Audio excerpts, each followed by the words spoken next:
bem? Sou a Valquíria, supervisora do Instituto, e hoje estou aqui juntamente com a equipe multidisciplinar e as gestoras para tratarmos de um assunto com vocês neste HTC gravado. Meninas, sabemos que dia 2 de abril, né, é o Dia Mundial de Conscientização sobre o Autismo e a gente queria bater um papinho com vocês porque esse tema é muito importante para a nossa realidade, né? Trabalhamos em escolas, temos que estar sempre nos aperfeiçoando. Talvez hoje você não tenha uma criança autista, mas nada impede de a qualquer momento na sua sala ter uma matrícula e você precisa estar preparada, né, para atender essas crianças de uma forma única e que contribua com o desenvolvimento dele. Então precisamos estar sempre em formação. Então vamos iniciar com o vídeo? Como conversar com uma criança com autismo na sala de aula? Olá, eu sou Luciana Brits, aqui da Neurosaber, e no vídeo de hoje eu vou dar algumas dicas de como você, professor, vai poder estar conversando e estabelecendo algo muito importante para as crianças aí que têm transtorno do espectro autista. E não é só criança não, adolescentes, adultos. Como que a gente pode estar se relacionando dentro do ambiente escolar, um ambiente que é fundamental para eles estarem desenvolvendo tantas habilidades bacanas aí dentro do desenvolvimento? Fale sobre os interesses deles. Sabemos que as pessoas que têm autismo, elas costumam a ter interesses às vezes restritos, ou por algum assunto, ou por algum personagem. Isso, muitas vezes, é o primeiro contato que você pode estar estabelecendo com aquela criança ou com aquele adolescente, e aí sim, você começa a perguntar, ele começa a responder, e aí você começa a estabelecer uma primeira vinculação. Isso vai desenvolver tanto a habilidade de socialização, a vinculação, o vocabulário, enfim, além dele começar a ter todo o feedback em relação ao que ele está falando para você. Encurte as sentenças. O que seria isso? Fale especificamente para ele o que você quer. Por exemplo, pegue aquele lápis para mim, porque se você ficar insistindo e falando muitas, por favor, será que daria para você, por acaso, pegar aquele lápis? Estão vendo? Fica uma sentença muito grande. Seja muito objetiva na hora de você pedir alguma coisa, dar alguma ordem. É muito importante você estar utilizando estímulos visuais. Isso porque muitas pesquisas já mostram que os autistas, eles apresentam uma maior facilidade em aprender por pistas visuais. Então toda vez que você estiver falando um assunto, se você tiver de repente uma figura, tiver uma imagem ou algo que faça referência àquilo que você está falando, vai ser um apoio muito significativo para ele, ok? É muito importante que você dê tempo para ele processar a informação. Quando você dá uma ordem, ou vai explicar para ele alguma coisa, ou pede alguma resposta, é importante que você dê tempo. Você fale, espere um pouco e depois talvez ele dê a resposta. Se ele não der a resposta depois de um determinado tempo, tipo 3, 4, 5 segundos, aí você pergunta novamente, você entendeu? Ou o que será que eu posso estar te ajudando mais? Permita que ele tenha mais tempo para responder aí e para estar tendo contato com você. Por quê? Porque muitas vezes quando a gente vai conversar com uma pessoa com autismo, seja ele criança, adolescente ou adulto, às vezes ele demora para estar processando tudo aquilo que a gente falou, todas as informações que ele recebeu. Então é muito importante que nós tenhamos calma, que nós ficamos, não, e daí? O que você acha? Não, deixa ele processar devagar, mostrando tranquilidade. Porque uma hora que você mostra tranquilidade, que você mostra segurança para ele, ele também vai se sentir seguro, não vai se sentir ansioso e aí ele pode processar melhor a informação e dar uma resposta e esse contato social consegue ser estabelecido de uma forma adequada. Fale de uma maneira consistente para você não estar confundindo eles. O que significa isso? Você de repente não falar por metáforas ou falar assim, nossa, hoje eu estou derretendo de calor. Será que ele vai entender, às vezes, uma criança, um adolescente que tem aí Asperger, será que ele vai entender que você está derretendo de calor? Então, evitar de ficar usando frases de duplo sentido ou frases que exijam muita elaboração que ele não consiga processar. Lembra que uma das sugestões que eu dei há pouco foi nós sermos extremamente claros e concisos quando nós formos falar, evitando grandes rodeios e evitando frases de dupla interpretação. É muito importante que a gente entenda também que pessoas que têm autismo, elas podem também ter dificuldade em entender sinais sociais. Então, às vezes, se você está acostumado a fazer assim, para se despedir, ou dar tchau, ou alguma coisa nesse sentido, às vezes ele não percebeu algum tipo de sinal social. Então, não entenda isso como uma falta de educação, ou uma grosseria, ou que ele não está prestando atenção em você. Muitas vezes, isso pode ser uma dificuldade que ele tenha e não está interpretando esses sinais sociais, que para nós, às vezes, é uma falta de educação, e para ele, não necessariamente. Então, é muito importante que a gente tenha tranquilidade em estar percebendo isso e estar lidando com isso. E nunca rotulando, nunca falando, mas ele parece que é mal educado, parece que ele não liga. Ai, que menino mais frio, que menino mais... Então, ou menina, né? Então, vamos tomar muito cuidado com essa forma aí que nós temos de estar interpretando os sinais sociais que às vezes eles podem dar ou não. E uma dica muito importante. Nunca leve o silêncio como uma falta de falta de educação. Ele não quer conversar comigo, ou o que será que eu fiz para ele? Muitas vezes eles gostam de ficar em silêncio e ficar no canto deles para elaborar muitas coisas que muitas vezes nem passam pela nossa cabeça. E afinal de contas, quantas vezes nós mesmos não queremos assim ficar no nosso cantinho, sem ficar falando muito, sem ficar elaborando sim as nossas coisas, as nossas ideias? Às vezes, as pessoas que têm autismo, elas têm esse tempo de elaboração um pouco maior. Então, nunca pensem que eles estão quietos, estão calados, porque eles não gostam de você, ou eles têm birra de você. Enfim, tente compreender essa situação, ok? Espero que tenham gostado do vídeo de hoje. Um grande abraço. Se você gostou, curta, compartilhe e se inscreva no nosso canal do YouTube, ok? Um abraço. E aí, gostaram? Estão preparadas se hoje as gestoras falarem que na sua sala você vai receber uma criança autista? São muitas informações.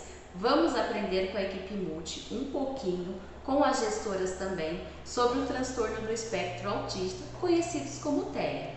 Sabemos que tem umas condições características de comportamento social, da linguagem, da comunicação dessas crianças. Às vezes uma criança autista, ela vem também com uma outra característica. Algumas podem apresentar em conjunto a depressão, a ansiedade, a hiperatividade, o transtorno de déficit de atenção.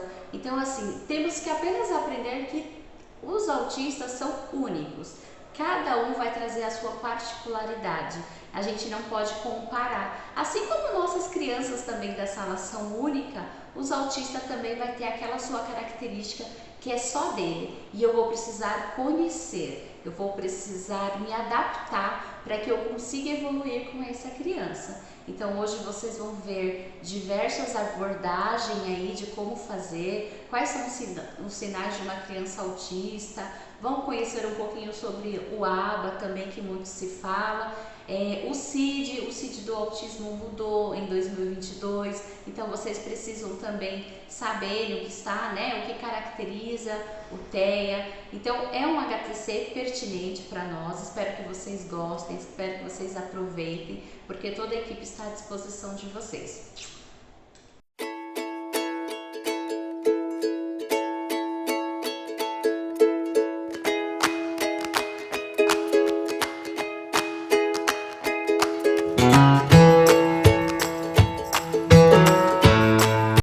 Olá, eu sou Elaine e vou falar sobre avaliação e conduta clínica no TEA. A intervenção durante a primeira infância é importante para promover o desenvolvimento ideal e o bem-estar das pessoas com transtorno do espectro autista.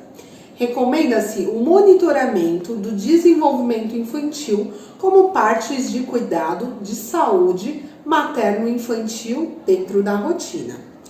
As necessidades e cuidados de saúde das pessoas com TEA são intensas e requerem uma gama de serviços integrados, incluindo a promoção de saúde, cuidados, serviços de reabilitação e colaboração de outros setores, tais como a educação, o emprego e o social. Os impactos sociais e econômicos da pessoa com transtorno do espectro autista pode limitar significativamente a capacidade de um indivíduo para realizar atividades diárias e participar da sociedade. Muitas vezes influencia negativamente nas conquistas educacionais e sociais da pessoa, bem como as oportunidades de emprego. Enquanto alguns indivíduos com TEA são capazes de viver de forma independente, outros têm graves incapacidades e exigem cuidados e apoio ao longo da vida.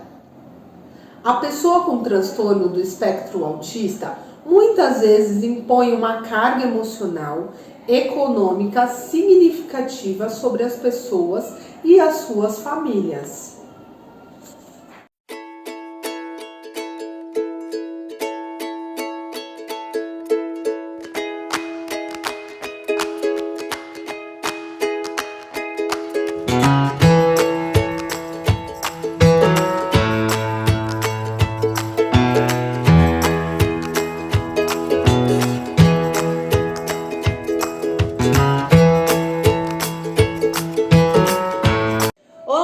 Eu me chamo Daiane e iremos falar de sinais de autismo. Quais são eles? Não manter contato visual por mais de 2 segundos, não atender quando chamado pelo nome, isolar-se ou não interessar por outras crianças, alinhar objetos, ser muito preso a rotinas a ponto de entrar em crise, não usar brinquedos de forma convencional, fazer movimentos repetitivos sem função aparente, não falar ou não fazer gestos para mostrar algo, repetir frases ou palavras em momentos inadequados sem a devida função, não compartilhar interesse, girar objetos sem uma função aparente, apresentar interesse restrito por um único assunto, que no caso é o hiperfoco, não imitar, não brincar de faz de conta e hipersensibilidade ou hiperatividade sensorial.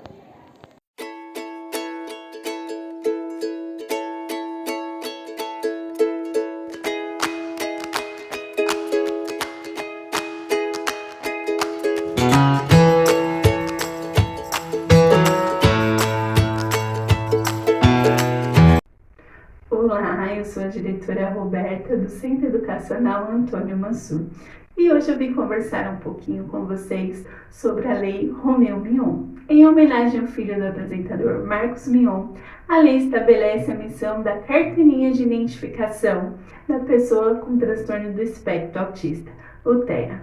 A carteirinha leva o nome abreviado de TEA. A lei foi sancionada em 8 de janeiro de 2020 e a lei tem o número 13.977. O documento conterá todas as informações de identificação da pessoa com transtorno do espectro autista. Tipo sanguíneo, contato de emergência caso aconteça, informações do seu representante legal ou cuidador. O documento é um instrumento que visa garantir a atenção integral do autista, o pronto atendimento e as prioridades no atendimento. Essa lei faz que todos entendam que autismo não se cura, se compreende.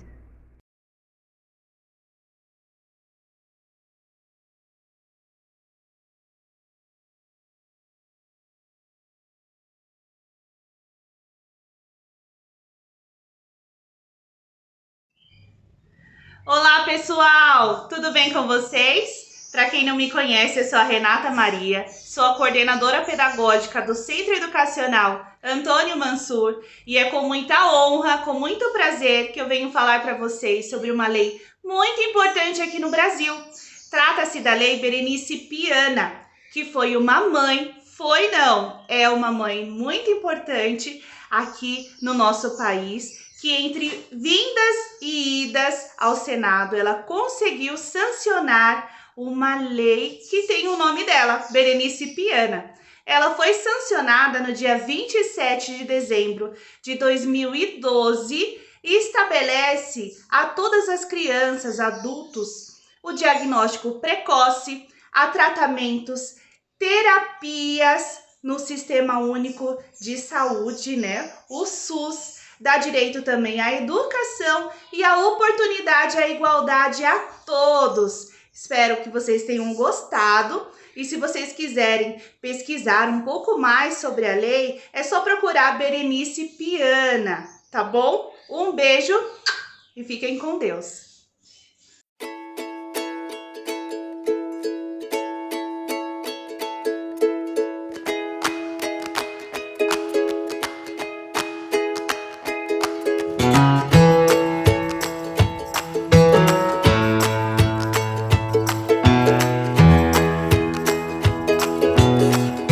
Olá, equipe! Como vocês estão? Hoje é um dia de festa!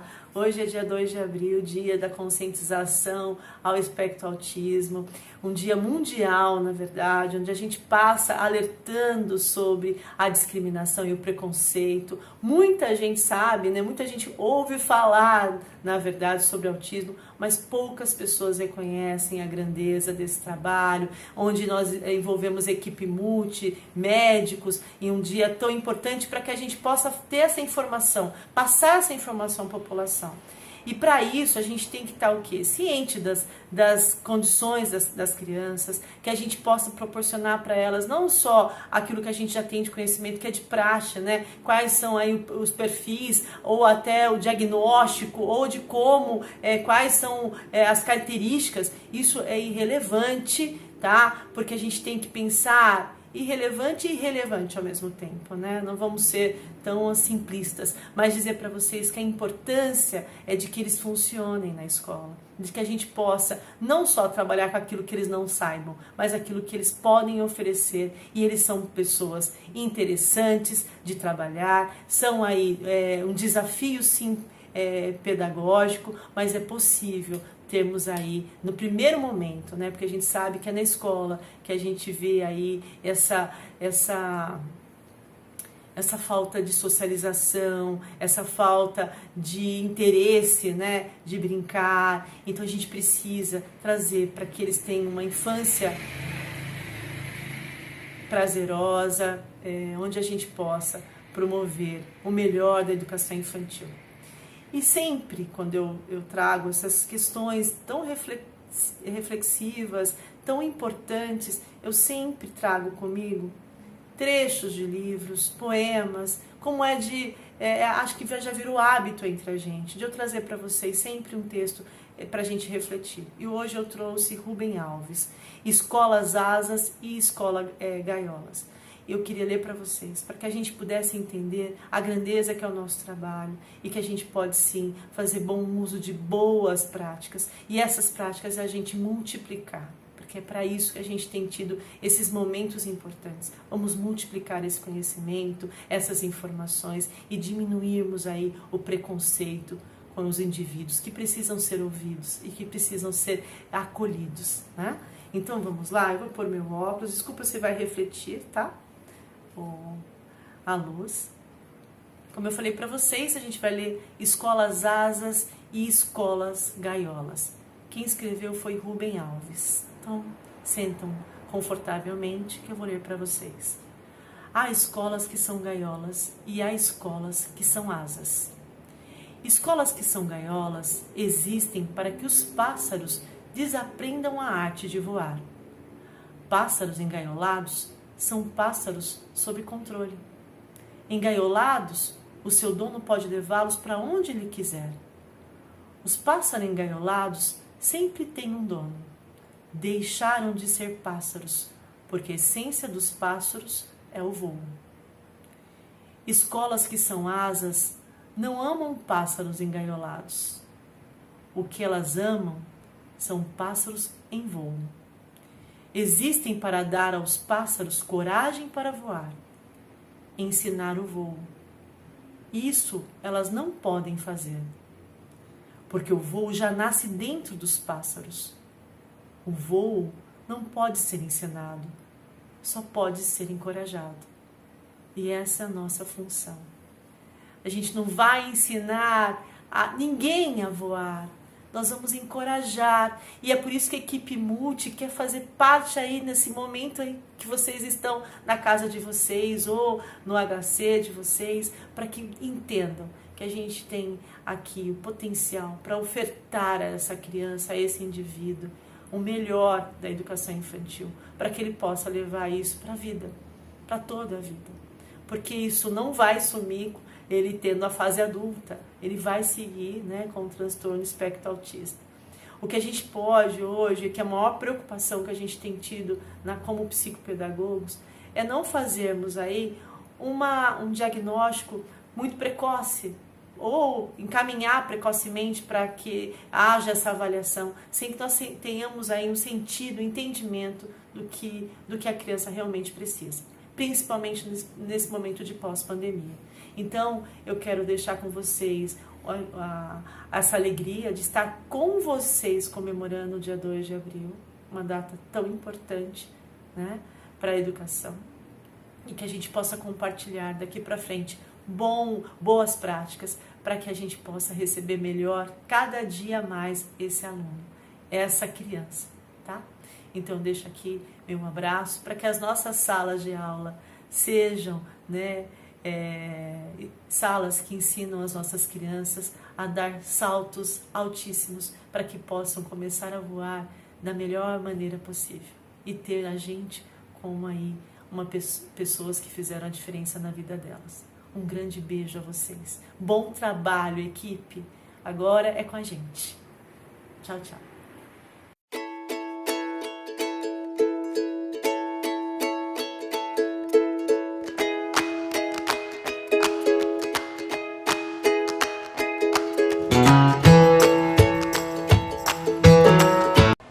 Você sabe como trabalhar o desenvolvimento motor em crianças com TEA?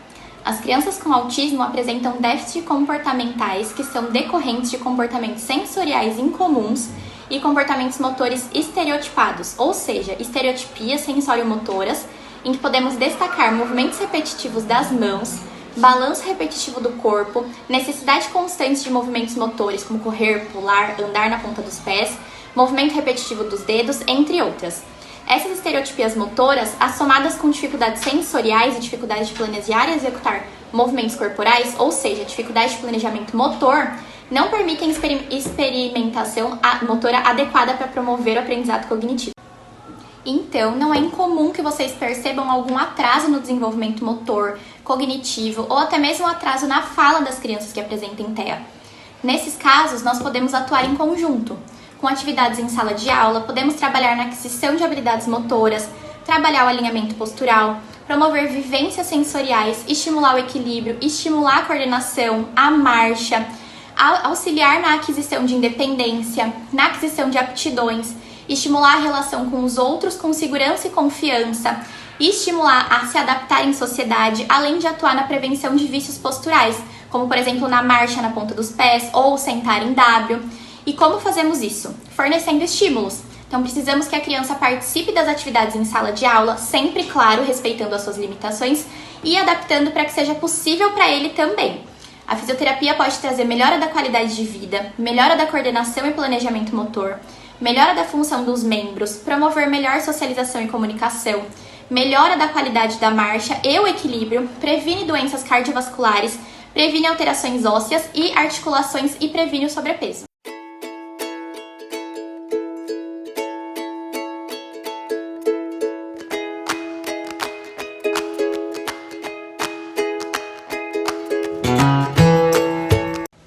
E o que é terapia ocupacional? Os terapeutas ocupacionais, eles trabalham para promover, manter e desenvolver as habilidades necessárias para que os pacientes sejam funcionais no ambiente escolar e também no seu dia a dia. O objetivo do tratamento é promover maior autonomia, maior autoestima, elevação da autoconfiança, autorregulação e maior interação social. E o que é a ABA? A ABA é a análise do comportamento aplicada. É uma abordagem psicológica utilizada no atendimento de crianças portadoras de transtorno do espectro autista. E as técnicas utilizadas, elas têm se mostrado extremamente eficazes no tratamento, inclusive em casos mais graves de autismo. O objetivo do tratamento é integrar a criança ao meio do qual ela faz parte, Por isso, a intervenção é planejada e executada cuidadosamente, abrangendo as atividades das crianças em todos os ambientes por elas frequentados, ou seja, escola, casa, lazer e etc. O ABA, ele não é um método. Devemos sempre lembrar que não é um método como divulgado em outros lugares. A ABA é um campo que tem a função de investigar e promover uma aplicação dinâmica cuja evolução ocorre de acordo com novos princípios comportamentais, identificados assim que as novas pesquisas surgem. No caso das habilidades motoras, o fisioterapeuta atua em funções básicas, como andar, sentar, ficar de pé, jogar, rolar, tocar objetos, engatinhar e se locomover de maneira geral. Além disso, também pode trabalhar com os pais para ensinar técnicas para ajudar os filhos a desenvolver força muscular, coordenação e habilidades motoras. Olá, eu sou Ana Carolina, nutricionista, e vou falar um pouquinho para vocês sobre os transtornos alimentares versus o transtorno do espectro autista. Estudos recentes mostram que cerca de 70% das crianças com TEA possuem algum tipo de seletividade ou transtorno alimentar. Uma pesquisa feita por uma universidade nos Estados Unidos mostrou que a taxa de recusa de crianças atípicas é de 61,7% contra 18,9% de crianças típicas. Podemos levar em consideração para este resultado itens como textura, aparência, sabor, cheiro, temperatura, além de atraso nas habilidades motoras orais como a mastigação, padrões comportamentais e doenças gastrointestinais, como um desconforto, uma intolerância ou uma alergia. Além do mais, alimentos industrializados podem piorar o quadro do transtorno, como por exemplo, o corante pode estimular a hiperatividade. De antemão, temos também a preferência dessas crianças, como por exemplo por cores vibrantes. Eles preferem alimentos coloridos, com cores chamativas. Por isso é muito importante ter um acompanhamento de um médico, um nutricionista, fazer todos os procedimentos indicados, terapia ocupacional, assim conseguimos identificar qual a preferência daquela criança e ter uma abordagem alimentar correta. Existem dicas que ajudam a driblar esses transtornos que vocês podem aplicar tanto na escola quanto compartilhar com as mães e as amigas. Por exemplo, estruturar uma rotina. Criança ama rotina, crianças com TEA ainda mais. Criar um passo a passo para familiarizar a criança com o momento de comer. Então, colocar a mesa, agora vamos lavar a mão, agora vamos sentar, vamos comer. Evitar lanches e aperitivos fora do horário, assim não estimula a perda de apetite. Realizar refeições em família, entre os amigos, oferecer alimentos variados, mas sem forçar o consumo, incentivar a criança a comer sozinho, fazer da refeição um momento lúdico e divertido, permitir que ele escolha os utensílios a serem postos na mesa, por exemplo, qual cor de prato ele prefere, cozinhar. Estimule a criança a ajudar a cozinhar, a preparo dos alimentos, a misturar um bolo, a lavar um legume. Também vocês podem cultivar alimentos em horta, desse modo vai familiarizar a criança com os alimentos e sempre celebrar cada novo alimento que a criança comer. Isso é muito importante, é uma conquista ver todos felizes, comemorando, batendo palma, muitos sentem muita alegria com esse momento. Então é muito importante a gente acompanhar e compartilhar essas dicas com os pais, com os nossos colegas, com quem a gente conhece, que convive e que tem crianças com TEA na família.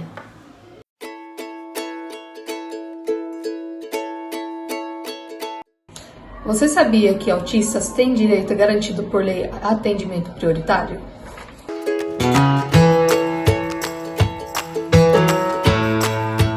Além de gestantes, idosos e pessoas com dificuldade de mobilidade, as pessoas com transtorno também têm direito ao acesso prioritário, assegurado, pois são consideradas pessoas com deficiência. As pessoas com TEA podem conviver normalmente com outras pessoas?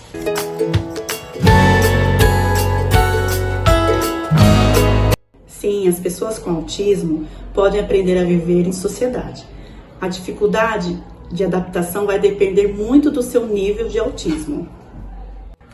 Todas as pessoas com autismo têm deficiência intelectual?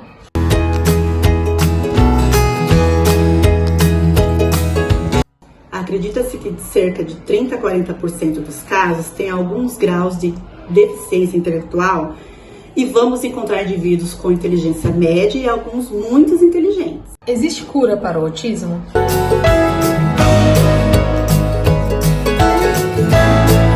Não. No entanto, com o apoio de uma equipe multidisciplinar, o autista pode desenvolver formas de se comunicar socialmente e de ter maior estabilidade emocional. O autismo é um problema psicológico?